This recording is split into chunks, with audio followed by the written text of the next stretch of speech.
Here's the 0-2 pitch. Kirk bounces one up the middle. Bends to the bag. Over to first to beat the champ. You gotta knock him out. The Dodgers stand tall and win back-to-back titles.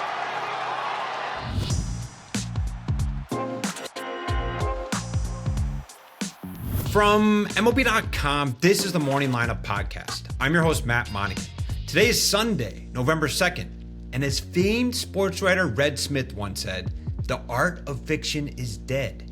Reality has strangled invention. It took 25 years, more than 2 decades, and one of the greatest World Series you'll ever see. But the Los Angeles Dodgers are back-to-back World Series champions. We had a Game 7 Hollywood's best scriptwriters couldn't script. We might go over 10 minutes, but so what? It was Game 7. Let's get to it.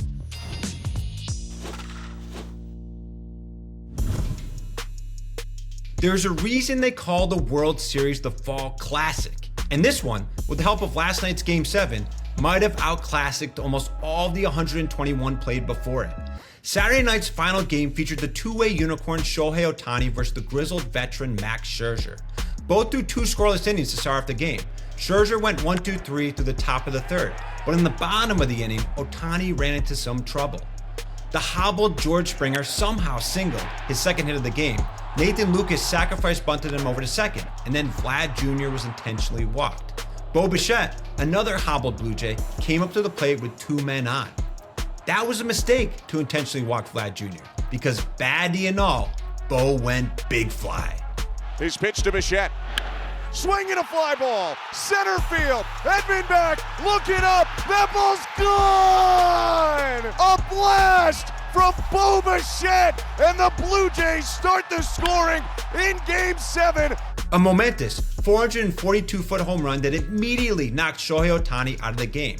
The third longest homer in Bichette's career, a 3-0 lead for the Jays. But in the top of the fourth, Scherzer ran into some trouble. Will Smith led off with a double, Freddie Freeman got him to third on a single, Mookie Betts flied out, but then Max Muncy walked. Bases loaded, 1 out for the always dangerous Teoscar Hernandez. Hernandez scalded one to left center, a sure single, maybe a double, but that's only if Gold Glover Dalton Varsho isn't there. Lines the ball to center field. Varsho lays out, and he made the catch. Smith is in to score. It's 3-1, but Dalton Varsho's Gold Glove in center field shows up again. An unreal catch in the most dire of circumstances, but still a sacrifice fly to close the score to 3-1. And still a chance for more with the October legend Tommy Edman up to the plate.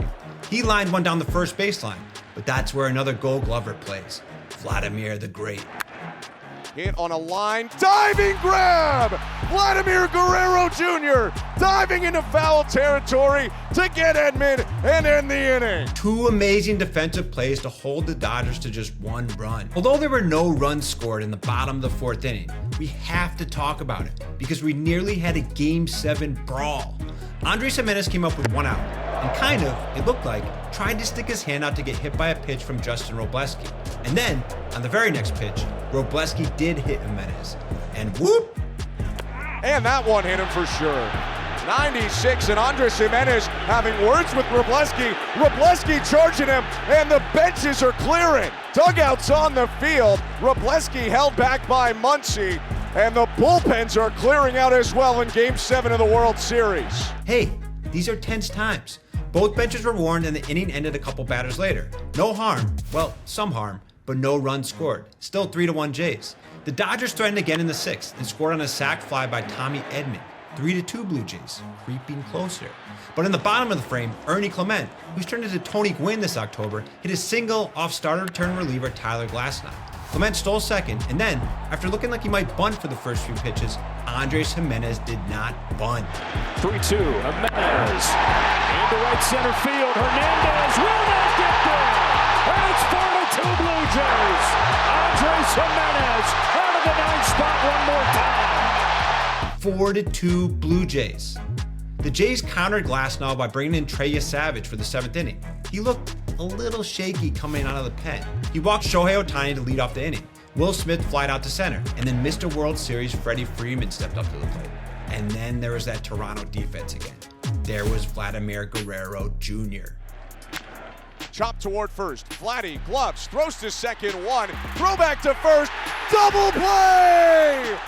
But in the top of the 8th, did I tell you Trader Savage was looking a little shaky? Muncy launches in the air, deep right field. This ball is gone! We are within a run. 4-3 Blue Jays. Ernie Clement doubled in the bottom of the 8th, his record-breaking 30th hit of the postseason, but the Jays failed to get him in. That would come back to haunt them. Closer Jeff Hoffman was in to finish off the 9th and send the Blue Jays to their first championship in more than 3 decades. But that guy Shohei Ohtani was lingering, due up 3rd in the inning. Hoffman struck out Kike Hernandez, with Shohei Ohtani just 1 batter away. But hey, Hoffman really should have been paying attention to 9th batter Miguel Rojas. The unlikely October hero had his moment. Rojas hits it in the air, left field. This ball's got some carry. It is gone! It's gone! And Game 7 is tied! Miguel Rojas off the bench in Game 6, on the board in Game 7. Teams leading the 9th inning with a chance to win the World Series were 102-6 all time. 102-6. Now they're 102-7, 4-4. I mean, how is any of this real? The Blue Jays bounced right back, as you may have guessed, getting 2 on in the bottom of the 9th, knocking Blake Snell out of the game. Yes, he was pitching now. Into the game, Yoshinobu Yamamoto. Yes, the man who pitched the night before and probably the night before and the night before. Yamamoto hit his first batter, Alejandro Kirk, loading the bases. Dalton Varsho came up and grounded out to that guy Miguel Rojas again.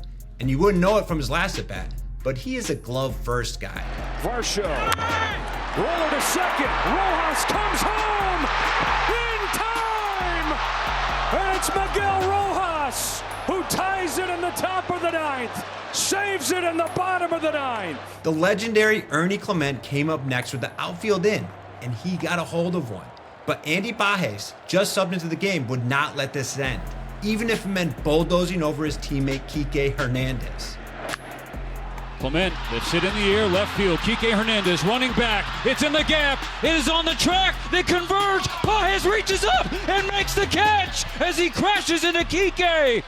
Oh my gosh! We're going to extra innings. A Yamamoto miracle in the 9th. Wouldn't you know it? The Dodgers would also load the bases in the top of the 10th with 1 out. Andres Gimenez fielded a Bajes grounder and made the force out at home for the 2nd out. And then Kike Hernandez was out on a bang-bang play at first base. The Jays couldn't score in the bottom of the 10th, and in the top of the 11th, Shane Bieber came in to get 2 quick outs. But that 3rd out did not come so quickly. It did not come at all with Will Smith. Smith with a smash in the air to deep left field. This ball is out of here!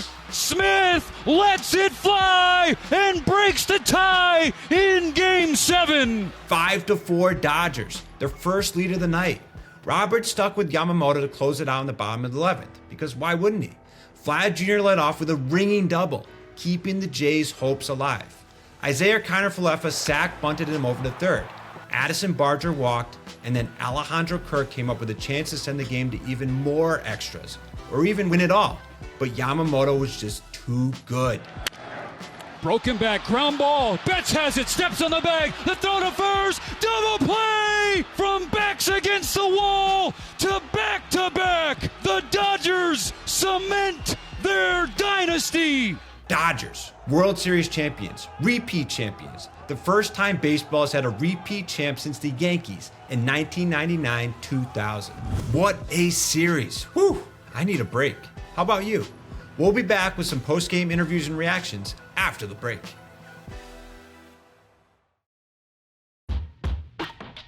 And we're back. Hello again.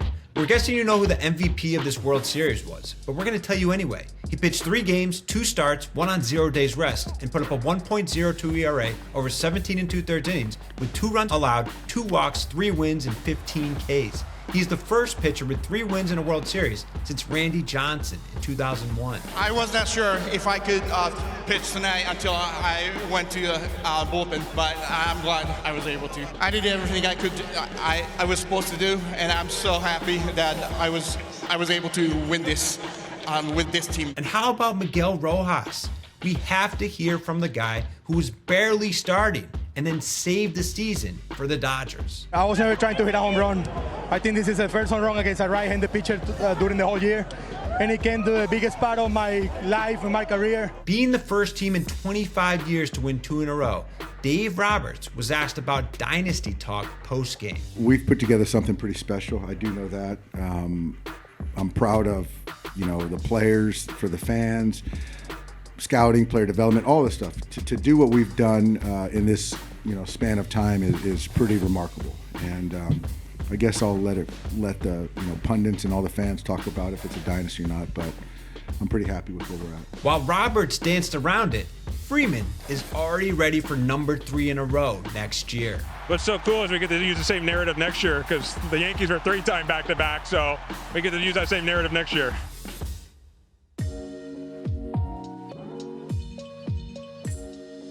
That's all for today's Morning Lineup. Although the Major League Baseball season is over, the Morning Lineup podcast is not. We'll still be here 5 days a week, Mondays through Fridays, to bring you off-season news, signings, and stories you'll want to know about. So, if you miss baseball and need to get your fix during these long winter months, throw us on. We'll be here. Thank you for listening to us this regular season, and as always, please don't forget to leave us a rating and a review, share this episode with the baseball lovers in your life, and enjoy the off-season.